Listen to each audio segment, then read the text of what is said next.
out, Rachel. Gary, get her to stand up. We know who she is. Come on.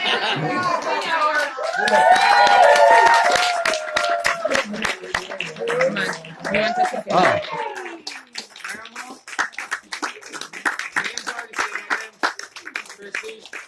Not a lot of these guys probably wouldn't have turned out like this.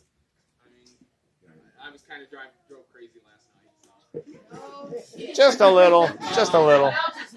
But I mean, the real big thanks goes to these three right here: Rachel, Bruce, Melanie, and they really helped us pull this together a lot.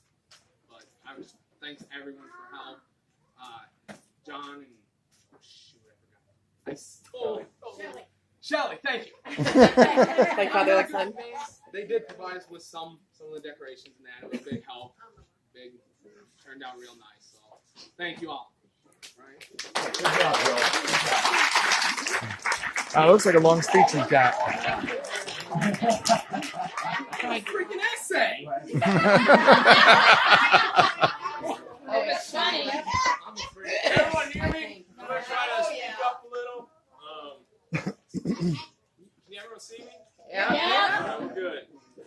Joe, I hope you sit back, relax, enjoy the day. Yeah, enjoy the moment. So, Big Papa Joe. First off, I want to say thank you for this honor, and I want to congratulate you two again on this new chapter, boy. Let's give it up for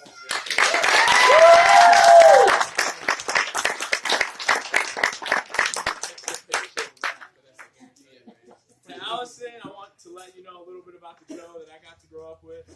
If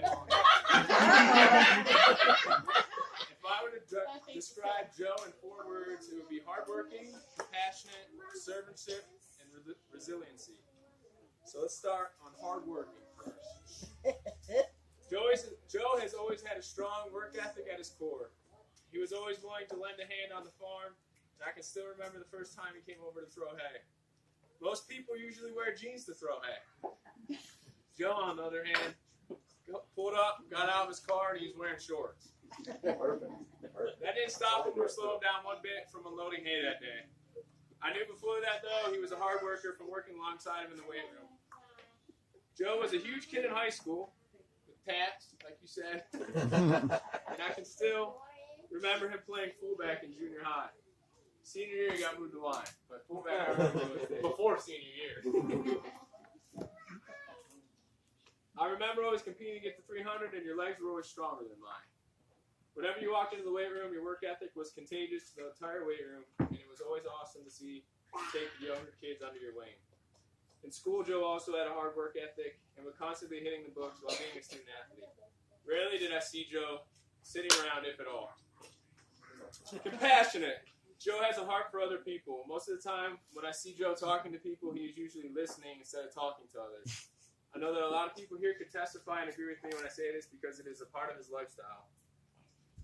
He may be big and tough on the outside, but underneath those pecs and muscles is a heart that would sacrifice everything for a stranger. I could always count on Joe to pick up the phone if I needed to talk about something, and could always count on him to be there for me. He's reliable, which is hard to come by these days. Moving on to servantship. I would say this describes Joe the best. If we were ever getting things around for a party or get-together, Joe would usually be one of the first to arrive and the last to leave. The thing I liked about Joe was you didn't have to tell him to get to work, usually because he was already unloading stuff by the time he put it in park. I constantly see him not only serving myself, but others around him as well. He's constantly taking weight off other people's shoulders and placing the weight on his own in order to serve them and love them. There are 2 types of people in this world, the doers and the complainers. Joe is definitely a doer. Resiliency. Joe's gone through some things I would not wish upon anybody. I can remember in football, whenever you busted up your knee. You worked that whole summer and put in a number of hours in the weight room and on and off the field. You could have easily quit after that and ended your high school football career going out known as a hell of a football player. Instead, you went through a recruiting process and eventually ended up getting a slot to play at Teal College. You were one of 2 to 5% that continue to play sport in college. Let alone that, you had a goal and you reached it. Along with that, you also lost your mom. And I want to reaffirm you that she would be proud of the man you are, and I mean that from the bottom of my heart.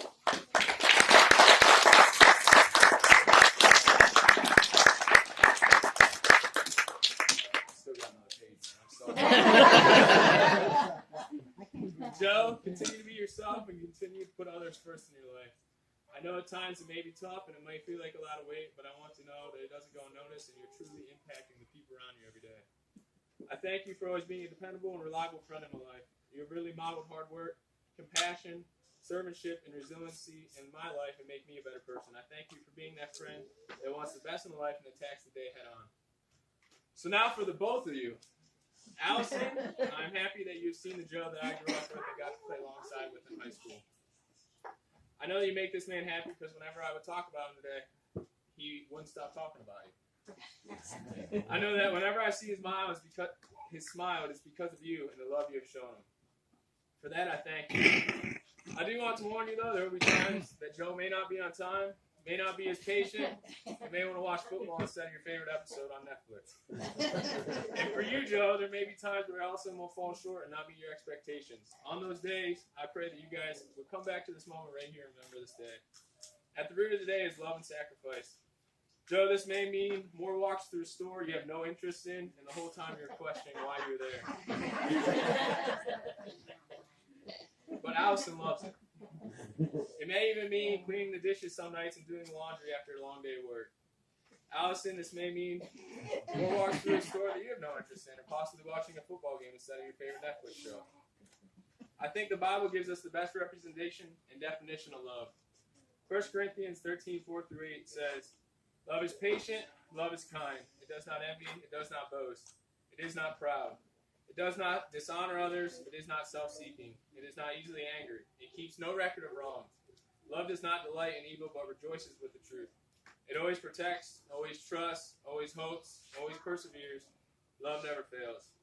I pray that you guys will come back to the scripture and really place your marriage around these two verses. I know that you guys will create a lot of wonderful memories. I look forward to supporting you guys throughout this next chapter of life.